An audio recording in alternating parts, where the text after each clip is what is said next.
Assalamu alaikum, bonjour et bienvenue à tous. Vous savez, très souvent, lorsqu'on va échanger avec des chrétiens, ils vont nous dire que Jésus, que la paix divine soit sur lui, a accompli en fait des dizaines ou des centaines de prophéties qui parlaient de lui dans le Tanakh, l'Ancien Testament. Et donc en fait, ça prouve beaucoup de choses, notamment sa mort par crucifixion, la résurrection, etc. Écoutez bien ce que je vais vous dire, c'est un message que j'adresse à la communauté chrétienne et aussi à la communauté musulmane pour ceux qui dialoguent avec les gens de leur famille ou bien dans l'interreligion. Les auteurs les auteurs du Nouveau Testament, souvent ils vont utiliser des prophéties qui ne sont pas des prophéties. C'est-à-dire qu'en fait, ils vont utiliser des passages historiques, d'accord, qui aient lieu chez les anciens, et ils vont en fait vous faire croire que c'est une prophétie qui avait été annoncée des centaines et des centaines d'années avant Jésus, et qui parlait de lui spécifiquement, précisément.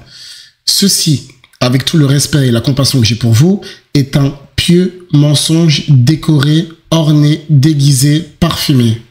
Ce ne sont pas des prophéties, ce sont des sujets, des faits qui ont touché des communautés auparavant et qui n'ont rien à voir avec Jésus, que la paix divine soit sur lui.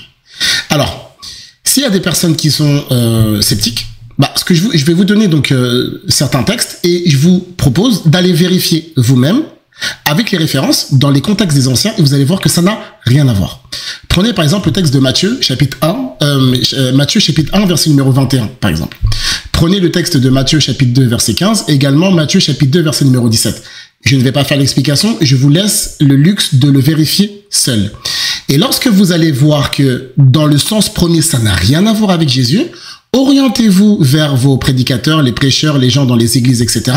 Et je vais vous donner la réponse à l'avance. Ils vont vous dire, non, mais c'est vrai que c'est pas une prophétie, mais on peut le relire, on peut le réinterpréter, on peut le réexpliquer, ou bien c'est quelque chose qui préfigurait Jésus, mais ça, c'est ce qu'ils vont vous dire quand vous allez leur demander des comptes.